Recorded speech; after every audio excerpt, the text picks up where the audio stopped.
Hi there, my name is Jack O'Brien and I'm an actor and a young person. You may ask why I chose to introduce myself as those two terms. That is, to be honest, because I can only assume that my being an actor will vaguely entertain you, and that my being a young person will keep you, as a young person, engaged. I would first like to say that from the bottom of my heart, congratulations. Like you, I've gone through vaguely the same experiences, and you have come through it just like I have. Everyone's experience of education will be a different one, but I can only hope that the effort you put in has ensured the result that you deserve. High school for me was an experience that has shaped me, more or less, for my future years. And let me assure you that when I say that I would not change it for the world, my past version of myself would be staring at me with his eyes as wide as dinner plates. I did not enjoy my schooling. I was a child that based his entire 8 years of senior education based on one simple decision. I remember clearly sitting in a classroom at primary school, and we were asked if we were leaving school next year for year 5, what school would we go to? A particularly cool gent, who I envied and adored for reasons I can't explain 11 years later, said St. Lawrence's College. From that point on, I knew if I was going to be cool, I had to be in this school. I got home, and I told my parents I want to go to St. Lawrence's. And my parents, obviously impressed with my active participation in wanting to go to a certain school, not knowing my ulterior motives, checked the school out with meticulous scrutiny and enrolled me in. And it was hell from the first few days. From everything from being teased for my eyebrows to the length of my shorts, I was walking target for abuse. And coming from where I had come from, I had no idea how to handle it. I became a reclusive child who would spend his days visiting the library at lunchtimes, a habit I kept going until the day I graduated. Friends came and went, and I grew in height but never in tact. I never knew how to deal with people my own age. As the years went by, the pressure got worse, and my family constantly berated me for going through the cliché rebellion all teenagers do at some point in some way. Mine was showing up at home at 5 p.m. rather than 3:20 because I would stay in the music room and make stuff. My home life was a mess, and I was constantly emotionally and occasionally physically abused. Enough so that I lied constantly in order to avoid trouble, because that way I would avoid a beating. Why am I telling you this?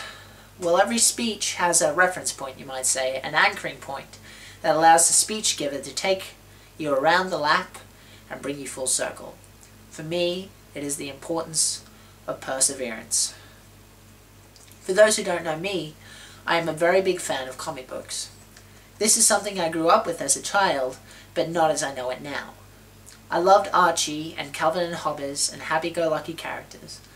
I was an innocent child, and everything was dandy for me when life was going well, even the material I read. As I got older and more cynical, comics didn't mean much to me anymore. By the time I graduated, I discovered Batman, my favorite character now. Batman to me is interesting because the one thing that never changes about him, from story to story for at least 70 years, is one event in his childhood. The shooting of his parents by a desperate mugger, resulting in their deaths. This is the one event that made him promise to fight a war on crime in their beloved Gotham City, a mission he can't possibly hope to win. I can't help but think that Batman and I are related in that some way, as are we all. I am not someone who believes in fate. I shrugged that question off my shoulders many years ago when I decided to leave my family home and make a life for myself. But I do believe that events that happen to us shape us in many different ways, and that paves the way for perseverance. For Batman, or Bruce Wayne as everyone else knew him, it was that one act of violence that made up his mind for the rest of his life. For me, it was two things.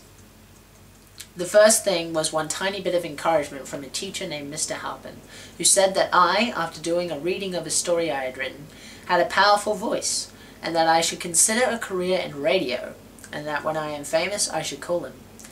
Though I clearly am not pursuing any goals in radio hosting, I still owe him all the world for those words on that report card. I cannot stress enough how much it meant to the 13-year-old version of myself, who was constantly trying not to cry every day he went to school. That, in a huge way, taught me to persevere, no matter what that meant. The other was much later in Year 12, when I was walking with two people who I considered acquaintances at the time, but now, and these are people who I will not name, but now I would have to partake in serious thought about saving them from self-combusting fire when the only dousing available liquid is coming from my bladder. They told me with all seriousness that if I ever got hired for a role in which I was speaking and paid, they would both owe me $100. I am young and have several talks with deferred payment projects. Needless to say, I am keeping their details ready to ask for my well-earned cash. Though when Batman is faced with the problem of smarmy teenagers with an attitude problem, a well-placed smack in the head is all it would take. I had no such skills, if only. But I feel that Batman in some ways would relate to the feelings we all feel at some point in our lives. Loss, inadequacy, jealousy, despair. No doubt you have all felt those feelings at some point throughout your lives, maybe even throughout your education, and you will continue to do so. Batman inspires me, however, because he takes these feelings and he perseveres. And every night, no matter how many people may find him crazy, he does what he feels is right. With people like Superman doing the same thing that Batman does, and arguably better at it too, with all the powers he has, I'm sure Batman feels discouraged sometimes. Of course he does. He's human. He wasn't born with any gifts. He worked for them. So did all of you. And the results are sitting in front of me.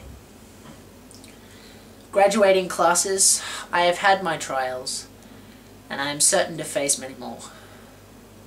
I have worked for everything I have today. In a way, I have become my own Batman. For those of you that feel that you can do nothing right, remember that we can be anything we want to be. For those that feel they have done everything right, remember that we can always be better. And for you all, remember that as Batman can always have a better utility belt and can always improve his crime-fighting strategies, we ourselves can always be better people to our friends, loved ones, and everyone around us. Graduating class of 2011, no matter where you go, always aim to be the best you can be and strive to be even better. Be everything you aspire to be and more. Be your own Batman. Congratulations and good luck.